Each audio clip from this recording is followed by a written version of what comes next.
So we're talking about the idea of what leadership is about, and the fact that we did an exercise earlier about attitudes and skills, and reported that people who do this in workshops overwhelmingly name it as attitude, and that's why I believe leadership training is so ineffective. Now, why do I claim that? Well, if you look at the polling data for effective leaders in organizations, it's overwhelmingly negative. And so why don't people train this important aspect of our being? And the reason is they don't know how, any more than the people of, before Newton knew how to do classical mechanics. And F equals ma is the root formula that made all that tractable. And the 4D system makes this tractable, analyzing attitude into two parts to manage your state of being, including your attitude, which is your emotions and your storylines, the storylines being the malleable part. So, Nico, I said earlier, you brought this up in the Saturday meeting. You and Larissa talked about it, but you never mentioned this. So I'm not sure. I was surprised you didn't mention this course in talking about a talk you're going to make on leadership. But anyway, there it is. And the other thing that I think is important is what I call four-dimensionality. And you all must know what that is, right? Why does that matter? I was thinking about this as I looked at this sheet preparing for today. Yeah, good for you. And I was thinking about it in the context of like when you make a request. Yeah. Because like when you address wherever is home base for whomever you're talking to, like you've knocked off all of the things and you've hit the Maslow's hierarchy of needs, right? Yep. So that's how I saw it. Yep, that's it. That's the request version. But nice, Tanya. I think reflect on this. Isn't it important, even during a day? Isn't it important at some point someone's going to need to feel appreciated by you? We have people working out here in the yard trying to make our hill more immune to rain because the rain keeps coming, and appreciating them I think is really important. So how do we do that? Well, I make them hamburgers for lunch, and these are frozen Costco Angus burgers. Include them. We set up a table for them, make them feel part of the sort of the family vision. Encourage them to what we want, and finally make a request. Be really clear about what we want them to do. So I think this kind of process is essential. And if you leave a piece out, I think it's problematic. Most importantly, if you leave out an emotional piece. And Tanya, you talked about this, to go to the needs hierarchy. Always come back to the basics. The two deepest needs we have are both emotional, and the need to feel appreciated, need to feel included. Does this make sense to everybody? Yeah. Well, you know what, Charlie? It does. Like, I very much agree with this. It's more a question to you, but something that I often ask myself when we go to the coaching training, to all kinds of training, we are all trained to be empathetic, understanding, that we look after the people. Yet there is always a number of people who occupy top positions, who you can see how they're quite selfish, how they're capricious, and how they're not that much looking for people. They look out for themselves, and yet still they make it to the top. So I'm always thinking, okay, well, what is it that I'm not understanding? Am I not understanding those people? Or, I don't know, am I judging them incorrectly? No, I think that's right. And I think there's two things to say about that. The first is that attention is a very precious resource. I noticed this myself driving, that I've got to really pay attention to where my attention goes. If my attention gets away from focusing on what's in front of me and driving the car, I tend to have near wrecks. So attention, your attention is I'm not sure quite how to explain this, but maybe it's the most precious thing you have. And so the way I manage that, and the way I suggest you do, is decide what you're not going to pay attention to. And so this workshop is about teaching you not to pay attention to other people and pay attention to yourself, because that's where you have the leverage. So don't waste your energy on other people.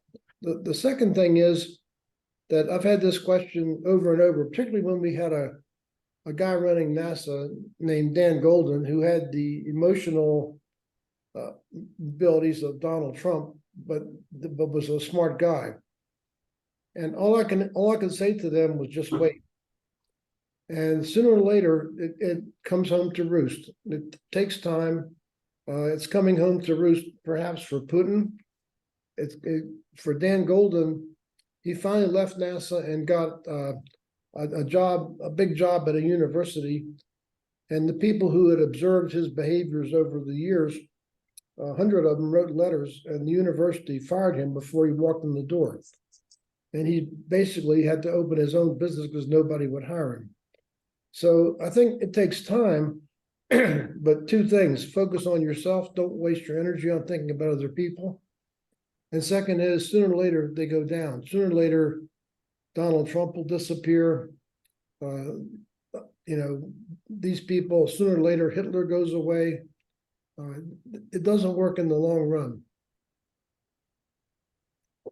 Does that help? Yep, thank you. So, yeah, that's a question I get a lot, and thank you for that. So, comments or questions before we move on into the drama section? And Nope. more fully?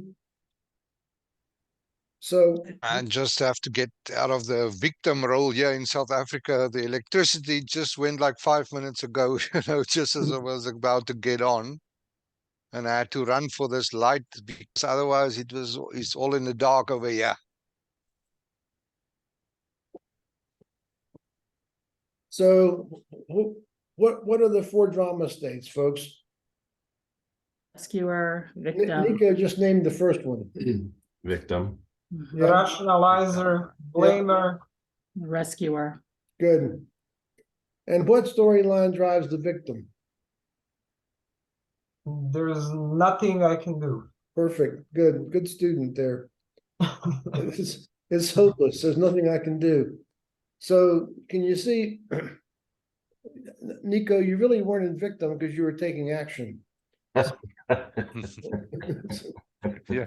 You decided there was something you could do. And what storyline?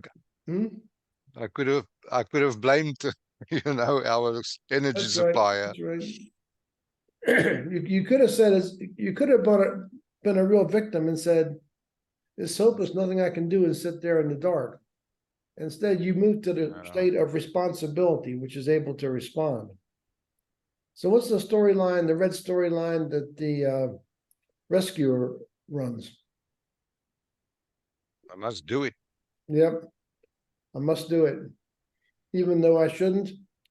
And what powers that is the emotional need to feel included. Mhm. What storyline does a rationalizer run? It doesn't matter. Really doesn't Really, matter. really doesn't matter when it actually does. And so can you see how that also puts you in a state of inability to take action? Mhm. So if it doesn't matter, you don't do anything, when in fact there's something you should and could do. And the blamer, what's their storyline? Not my fault. Yeah, good. Your It's fault. your fault. It's your fault. Well, And what is the simple, unalterable truth of the blamer state? It's Freud named it quite well. Scared. It's a self-anger directed outward. So for many years, I've remained angry at my ex for the fact that my daughter has learning disabilities, and she had I did a battery of diagnostics with psychologists and whatnot. And they said she's got to go to a special school. This is the last chance to do it. You got to do it now. It's a boarding school. We can write the paperwork to get you admitted. And if she does this right now, this year, there's a reasonable chance she could have a completely normal life. And my ex refused to let her go. So I blamed her for that. But and looking back at it, I realized I'm angry at myself that didn't do more. And the people who were involved said, once she said no, nothing we can do. So I should have recognized that was a drama state and maybe divorced her or whatever to take care of this.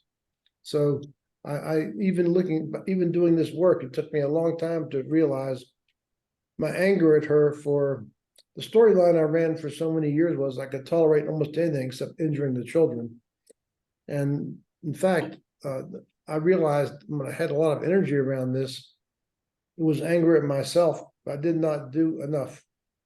I wasn't in a drama state, but I except blame her. So blaming her for it made me unable to see that there could have been something that could have been done beyond what I thought once she said absolutely no. Make sense? Mhm. It's kind of heavy lifting, folks. What are the difficulties with drama states? Why is it a bad thing to be in? How about you feel lousy? That's the diagnostic. So let's go back to this. Every time I want you to get the habit of checking in with yourself and just looking at how am I feeling.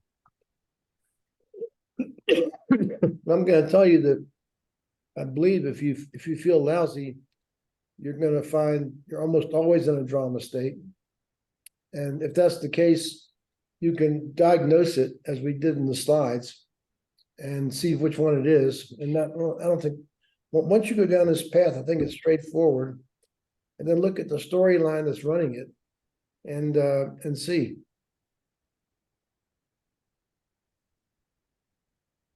How about the real problem with it, I think, is the next two.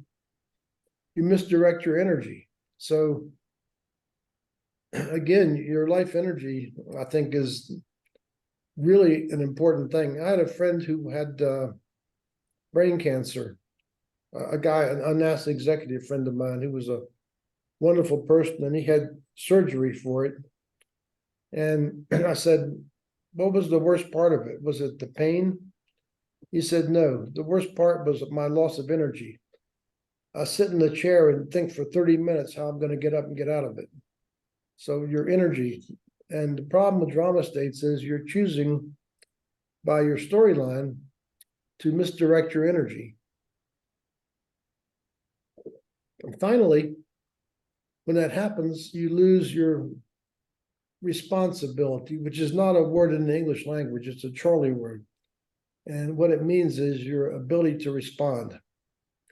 And can you see that when you can't respond to what's happening, basically you're done. Make sense, everybody? I have a quick question. Yeah. For the 4 drama states, you had talked about like victim, it's pretty straightforward what you do to move towards responsibility. Yep. You do something. For blamer, I get that one because I do that myself. So finding your role in creating the issue. But by the way, excuse me for interrupting, but Of course. that's not always easy because Of course. when you're in that place, you're in the place I call often wrong but never in doubt. So you're absolutely certain that you've got the problem pinned. It feels really good.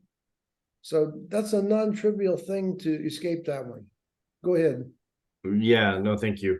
So there was actually right before my question, I'm not quite sure what the moving to responsibility is for the rescuer and the rationalizer. So the rescuer is about stopping doing work you shouldn't for approval needs. So the rescuer, and you'll hear it with Larissa all the time. You hear, she's not here, but if she were here, I've told her this many times. You hear Larissa do two things: apologize for herself and rescue other people. So again, it's not a good use of energy. So, and I had for a time I had a coach who was doing workshops with me, and the biggest problem with her was she was disorganized as far as working with me. But the problem she had in her life was that she kept taking on things she shouldn't. So she's dealing in a constant overburdened state. So, I mean, she's a likable lady. She's popular in Boulder. A lot of people knew her.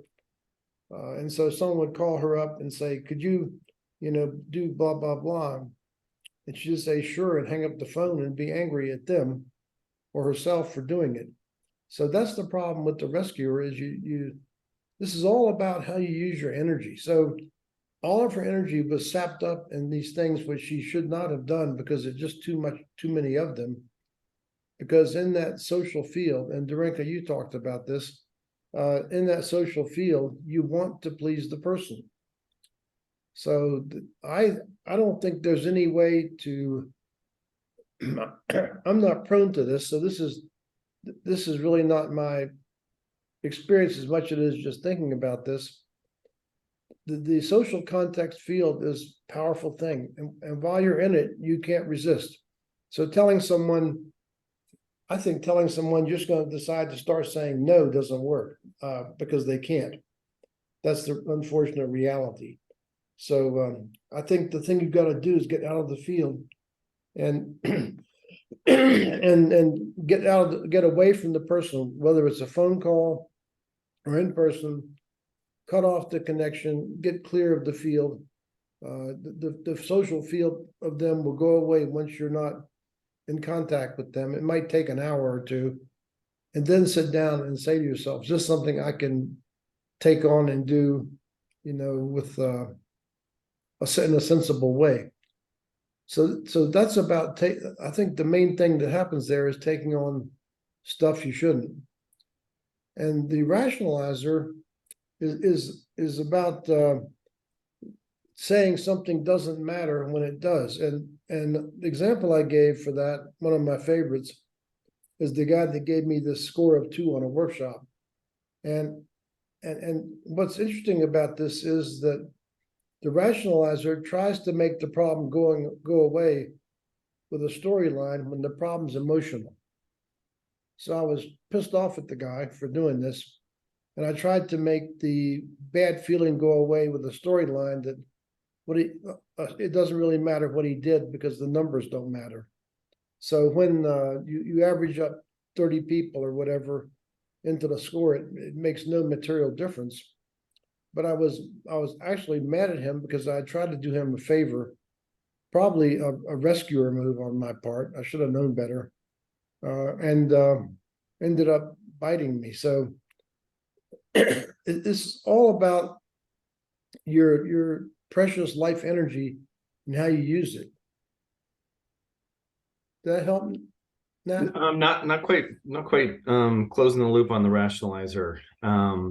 So the problem is you're solving an emotional problem with your intellect. How do you get out of that? What was and I apologize. What you do is you address the unfortunate reality that while you're saying it doesn't matter, in fact, it does. Got it. As long as I was telling myself it didn't matter, I couldn't do anything. So I'm riding in the car home and I'm saying it doesn't really matter. And it works for about 30 seconds. The emotion doesn't go away. The emotion doesn't buy it. Okay? The emotion is kind of like the bond market, and storylines are kind of like the stock market. The bond market speaks the truth. And so the emotion says, I'm not buying. You're still bothered by this. And so the emotion comes back with this heaviness, which I notice, and it's not fooled by the storyline in this case, because it's not the truth. It does matter. So as soon as you say it matters, then it frees you up to do something, which is to call up the HR guy and have a conversation about it. And he says, "Oh, don't worry, I've taken care of it." So he could have said something different, but it wouldn't have made any difference because I would have been free from it. He might have said, "Yeah, well, sorry about that," or he might have said, I'll put it in the score and that's just the way it goes. Could have said anything, but once I dealt with it as best I could, it would go away. As long as I was using the storyline, it doesn't matter, to avoid dealing with it when it had an emotional impact. It's Right. It's just there. So good questions. Thank you all. Yeah, thank you, Charlie. I also think there's for me, like a sensing when you're in that space, which creates, secondary effects, like you feeling lousy, you misdirect your energy, you sense that you are not in the Yeah, right that's space right. or spot. Exactly. I think that it's a primary effect. You feel lousy. And I think something's off in each of these, and it's off. Mm. So this is a life work. This is not something that we deal with in an hour and it's done. This is to just notice this, and I think to name the fact that your time. So I love to talk about this kind of thing. If I ask people in a workshop, how many of you would trade places with Warren Buffett, who's a multi-billionaire, 91 years old? Typically, no hands go up. So what is the value of your time, and what is the value of your life energy to you? These are precious things. We think too much about bank accounts and money when what's really precious is our time and our life energy. And we don't really notice them until they're threatened or gone. It is always now, that video. So think about the fact that what's precious to you right now is not your bank account. It's the fact that you've got a day to do whatever you choose to do. That's what's precious. Yeah, and they say there are only 2 days where things are impossible. That's yesterday and tomorrow. Yeah. Or it's almost Yeah. time for exercise, Charlie. And it is Indeed. real quick. Can I just ask one more question? Yeah, sure. So the colors behind the rationalizer and the blamer, I had some question. I just was checking my notes. I thought the blamer was more centered in the blue dimension. Did I get that wrong? Is it orange? I think the so let's talk about the colors. The colors go back to the core personalities, and the core personality of the green tends to live in tends to imagine life is more ideal than it could be, and they're most easily disappointed. So they, because humans are not the ideal creatures that they want or imagine, so they tend to be more likely to go into victim. This is not a 100% alignment. The yellows are into relationship is the deal, getting along is the deal. Japan is one of my most interesting cultures, because the country social context is basically yellow. It's caring for each other. They have more accidents with people getting hit by cars, for example, than any other country in the world, because the assumption is someone else is going to look out for them. And so traveling in Japan, things like this happen. Junko and I were in a hotel in Sapporo wanting a taxi, and there was no cars there. So a car pulls up and we go to get in, and a guy walks over in a business suit and says, "Excuse me, that's a car that I called, but you're welcome to take it. I'll get another one." This is how they are. So relationship was more important to this person. Having a relationship with people he didn't even know was more important than getting to where he wanted to go when he wanted to get there.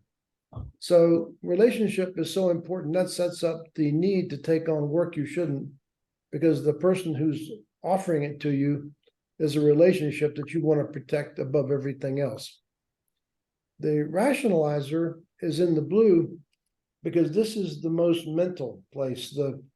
The idea of logic and logical deciding and intuitive thinking is more in our head than anything else. So it is the home of intellectuals. I mentioned I did a workshop in Goddard Space Flight Center some years ago. Larissa happened to be there, and the guy came up at the break and said, "Do you realize there's 20 PhDs in this room and 19 are blue?" So the blues tend to have advanced degrees. Why? Because the university tends to recognize conceptual ability. But one of the things you dread doing a PhD, particularly in physics, is the comprehensive exam. And it's an all-day written exam. I took off 3 months from work to study for it. And I got the highest grade in the class because it was a completely conceptual exam. If it had required any detail work, any orange work, I would have been screwed. But it's about this idea of concept. And so the notion that when you have an unpleasant thing going on, that you can think your way out of it is about the rationalizer. The blamer in the orange is about the fact that there's something very concrete going on here, something very obvious. You can name it. It's the other person doing it. I don't know that it's a perfect fit, but I think it's the other three, I think, are pretty perfect fits. But it's about a thing that you can see and name, and it's there. It's in the realm of the logical and the sensed. You feel it, you know it, you see it. This person is dissing me, and therefore it's their fault. So that's the reasoning behind the 4 colors. Thank you. On Now your we're overdue for our exercise. Sorry about that. we can be overdue. It's not a problem. On your feet.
I think this, so I want you to notice how this all builds. So we started out early on and we explored emotions and the 5 emotions and worked with that a bit.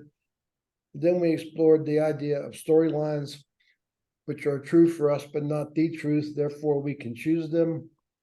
Then we talked about managing your general state of being with the combination of storylines and emotions, and the fact that you can, I don't know how to change, someone may have an idea how to change an emotion immediately, but I can certainly change a storyline immediately. It's not hard to do.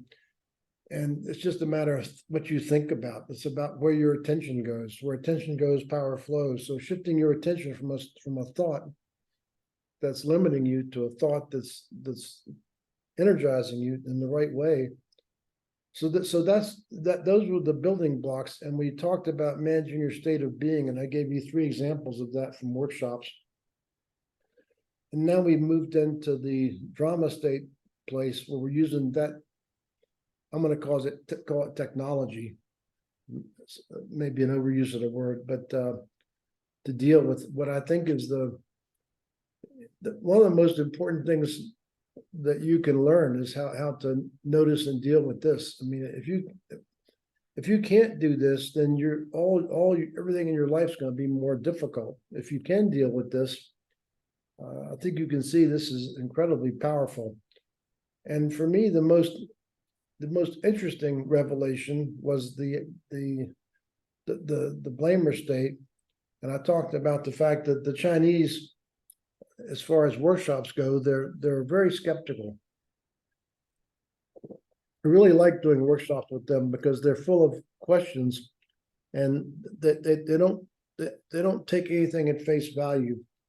And the context shifting worksheet work, they made me demonstrate it on stage in workshops. I did like 4-day workshops over there typically, and I'm talking typically 50 to 300 people in the room. Somebody would come up and I would start hearing these blamer storylines, and I call it pulling teeth. I would tell them, if you come on the stage, I'm going to rip you naked. And it took maybe 20 minutes, but their role emerged. And the idea that every time you're in blamer, you can find a role for yourself. This is a PhD level work in human development, in my opinion. So, good questions. I'm glad there's high interest here. This is there's three modules here in the workshop that I think stand out. The personality piece, because it's foundational. The 100% commitment piece, and then the drama piece. These are the nuggets in the whole thing. If you can get this will change your life, quite literally. Thoughts or comments about drama? Yeah. Which drama state Yeah, if are you prone to? I would like to add something there, Charlie. Sure. This this is, like you said, it's a lifelong journey, and emotional intelligence and working on all 22 dimensions as it's been identified. It really ask a lot of questions about your self-honesty and emotional maturity, because you can always identify any of these, and there's so many things to keep in mind at the same time, to be focused on other people, to appreciate them, to include them. It asks for, not being threatened in a certain situation when you are questioned. So it's a colorful picture, playing with this, and then the easiness in which you can use into these drama states. And I will definitely would like to react to the next one. Which one do you prone to entering? Because I'm asking myself a lot of questions where I am at the moment. So which one are you prone to entering? Oh, definitely the rationalize. Okay. Rationalize. I think, if you take this in the right light, please, but the comment, I think I can rationalize anything. You put me in any situation and I will rationalize myself out of it. So, and I've created a situation in South Africa where I'm really challenged myself, like with a walk thing, where that was a physical, emotional, whatever. But the situation that I've created for myself in South Africa is a very, very challenging one. It's a mind battle all the time, but I can move into rationalize, and I can make sense of why I'm in a certain situation. Find the arguments to make it right. So I'm asking myself a lot of questions. So, Tanya, which drama state are you prone to? Oh man, I'm like a cornucopia, like a rainbow of colors here, all of them. Yeah. I think most of us do go around the diagram and do all of them. Yeah. It's interesting. I think I tend to want to rationalize something away so I can make the feeling go away. Mm-hmm.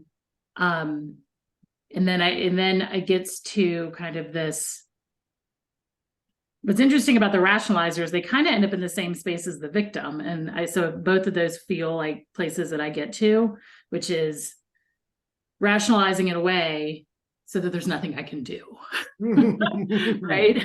It doesn't really matter. So there's nothing to do, right? So they both get to this kind of place of just like complete lack of responsibility. So yeah, I think in a previous roles, I think I found myself as a rescuer, but I've done a lot of work on the rescue, fix and save mentality and stopping doing that. So I think I've come out of that.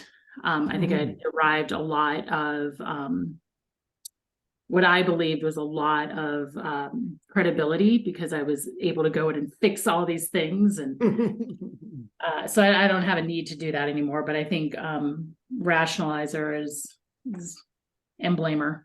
Yeah, I'm like a rainbow pack of Skittles here.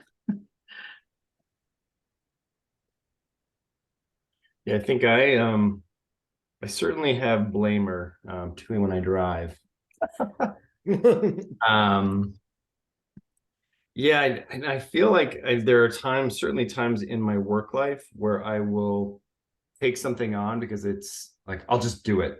It's just going to be so much easier for me to do it. And I think that is a rescuer. I'm not sure that the motivation comes from a need to be included. It's, maybe that is, if I dig deep enough, that maybe that is the core desires to be valued, but yeah, whatever the motivation, it's a negative piece. So those are probably the two places that I spend my time, because I think in some cases I think things matter too much, and so I definitely don't rationalize a lot of things. I need to. There's a flip side to that coin, but yeah, definitely blamer and rescuer. Well, the other, I didn't talk much about this, but the Achilles heel of the yellow is actually conflict averse. So I've worked to talk. I think my current builder, Tom, is a great guy. He's a yellow. He's exactly the right personality for a home builder. The job really involves, it's not particularly technical. It involves working with people. When I'm with him, his phone goes off with a text message about every minute. And he's got the customer is the least of his problems. He's probably got, I think this house I've got this little plaque of honoring the people who built it. And I think there's at least 30 little emblems on it. And I probably missed 10 more. So it's about 40 entities to build a house. They're the plumber, the big ones are the plumber and the framers, and there's graders and glazers, and there's on and on and on, the HVAC people, the floor people, the wall people, just on and on. So the big thing is that you need to be able to relate with all these people. And of course, the number one thing you need is obvious, is trustworthiness. This whole thing is built on trust. So every relationship, getting a house built is really a trust job. And he's got a sort of a sidekick who works for him, who's marginally competent. And I've told him, you got to get rid of Bob. And here's why. And he says, yeah, you're right. I got to get rid of Bob. Next week, Bob's back.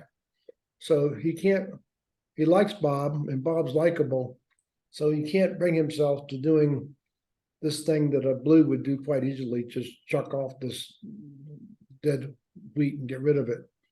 When I worked for NASA as a contractor with 4D work, the chief engineer's office sponsored me, and the head of the office became a very close friend of mine who I'd known for many years, who I immediately recognized what his gift was. He was a big yellow. And the person who he named as our contract monitor was abusive to us in ways that she put in writing. I mean, it was almost unbelievably bad what she did. Guy's name was Rex. I sit down and say, Rex, here's what she's doing to us. Get rid of her. And he would say, no, I can't believe this. It's in writing. This is her emails, F words and stuff like this to us for no reason. I said, there it is. He could never act on it. Finally, an external entity got rid of her because he was a blue and she annoyed him. But I think the rescuer is set up as much by unwillingness to take on conflict. So that might help you, Matt. The approval need is the plus side, but the conflict averse need is the other side of it, Yeah. And I think in everyday life we do this with spouses, particularly, and you two probably do it. At some point, something's annoying, and you decide you'd rather do it than deal with the conflict it would create. And I think that's okay as a tactical move, but it's not a strategy. So don't you do this sometimes? There's something you don't want to do or annoying. Just say, I'm not going to make a mountain out of a molehill over this one. Marissa, what drama states are you prone to? And welcome. You got your air conditioning fixed? Yeah. It's Thank hot- you. And It's hot as hell here, so. we have actually colder summer than average. That's very strange, but it's another conversation. How that Another conversation. really, it's another conversation. Listening to all of you, I can relate to many of your nuances and aspects. So I am always trying to avoid conflict.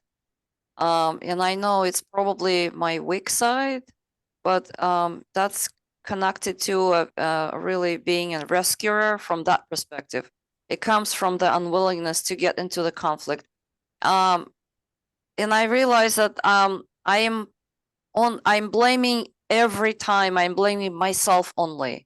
I never blame anyone else. I'm just feeling lousy and saying, Larissa, you did this, you did that. So I basically eat myself alive just for not doing the right thing from my perspective. So from blaming, I'm always blaming myself, and it's very difficult to get to really deal with myself because I'm my worst critic. And I tend to suppress lousy feeling.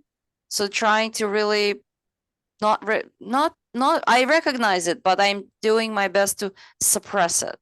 So, and I guess being green, I'm trying to restore the harmony, whatever cost it is. So, but it's a weak sort of strategy. I understand it because the feeling lousy is still down there.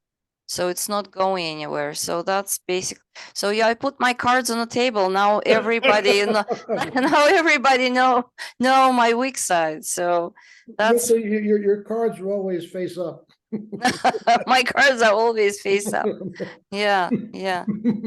And I remember the specific example when it was a time when I was a corporate manager and when we had to let go, I don't know, more than 1,000 people at some point. It was the worst experience ever in my life. So just really, I don't know. I cried with those people who were let go. So I don't know. It was just the worst experience ever. And I try to help as many of them as I can to find another job, and they stay in touch with me afterwards. And they took advantage of me. That's true. But I'm glad that I was able to help many of them.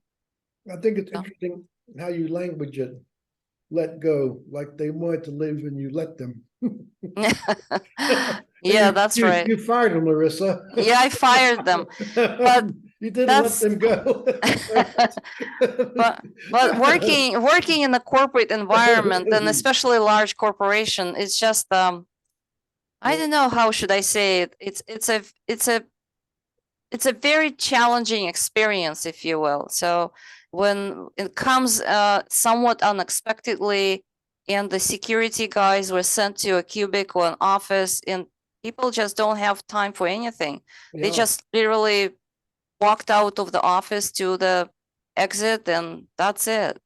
So it's not easy. So I really I cried with them. so so so I'm not a good person for that role. So that's for sure. Hopefully none of the people who are who've been on the other side of that reality listening to this workshop. But anyhow, I'm happy that I was able to help many of those people. They were able to find the jobs and really restore the balance in their life and things of that nature. Dorinka, what drama states are you prone to? So, first one would be Blamer, but I think years of retraining. So I first go into thinking who did what, and then hopefully before I start articulating that, then I just put the mirror and okay, what could I have done differently? What should I have done differently? So that's the one. And also I'm prone to being rescuer to I'm with Larissa. I mean, if something happens to someone, I tend to stay in touch with people and just try to help out and just try to see what can be done. As I mean, I don't like conflict, and I also noticed it's not good, because that makes me not to react to things when I should have, and then things tend to get worse and worse and worse before I react. And every time after that, I'm thinking, okay, next time I'm going to deal with that on a first out, and I have a feeling I know what's happening, but it's pretty hard to just get out of my own way. Yeah, good. You know, there's a personality that actually loves conflict. The 1D blues, they love it. They thrive on it. I watched an interview of a guy writing a book about Elon Musk, and he asked him about that, and also about Steve Jobs. You know, Steve Jobs' own daughter wouldn't talk to him for 10 years. His neighbors hated him. And he said, how about other people and emotions? And he said, what's that got to do with anything? You know? So in workshops, I frequently get what I call intellectual aggressors, people attacking me with a lot of angry energy. And I say, there's a 1D blue. Get ready for it. How do you call it, Charlie? A 1D blue. 1D. Oh, 1D. Okay. Yeah, just blue, nothing else. That's the Musks. That's the Steve Jobs. That's probably the Bill Gates early in life, but he changed. I saw him make a speech some years ago, and he's about 30 years old, and he said, you know, I just had this sudden realization. I got it out of the blue. Literally, relationships matter. So you know, he turned his life into philanthropy. He's a blue that probably an overdone intuitor like I am, and I think Nat is too, or maybe Tanya too. When intuitor first went over into the green and began to work in the charitable things, put his wealth into helping people in Africa, things like this. So, but I wouldn't have much hope Elon Musk is going to get there, or Steve Jobs ever would. These are the powers of creativity, and I think that their focus on that, they did some real contributions, but not to people's lives. There's actually a really good documentary on Bill Gates called Inside Bill's Brain, I think is Okay. what Was that transition in there? Kind of. a little bit, but they definitely focused on who he is now. And it was interesting because he definitely is very attentive to where he puts his energy. Hmm, hmm. And you know, and one of the interviewers asked her, like, is he ever late for anything? And they said no, because that's the one thing he can't buy more of is time. He's Yeah. always, you know, and he's very, very focused in what he's doing and when he does it. And I think he tries to be on and Present. present as much as possible. It does go into a little bit, I think around the time that he married Melinda, yeah. Right around that time, there was a bit of a shift for him, and that probably would have been maybe yeah. 30s. I think that's right, yeah. Definitely. So I had a business partnership with a guy in Denver who was Melinda's brother. Yeah, Melinda's brother. And we talked about what it's like to, I said, how did your sister ever wind up with him? And he said, when she went to work for Microsoft, she said, I'm going to marry Bill Gates at an early age, and did. And he said, their life is not the rosy thing that you would think. When they come, they have to come in an unmarked jet and land at Jeffco. They can't come in a commercial airplane. They can't land at DIA because the risk, their children have bodyguards to go to school. And he said that they like to come visit him because nobody except a few of us know this relationship. And so it's one of the few places they can go. They can land their jet at Jeffco, get off in a regular automobile, go into their little house in Denver and spend a few days. And people don't know who he is, so it's safe. But the rest of the time, they're on constant alert for people wanting to kidnap the children or whatever. So Wow. the lives of the rich and famous aren't always what we imagine, I think. You know, in workshops, I used to talk about what I would do if someone gave me $1 billion. And think about it, how important is money? If I had $1 billion, what I think I would do is I'd buy a Gulfstream jet, and after that, I don't know what the rest of it, I just give it away. I don't. It's hard to spend that much money. Well, I mean, right? What do you really lack if you think about it? Right. You know, what do you really lack? Well, that's one of my questions I've put to myself for many years.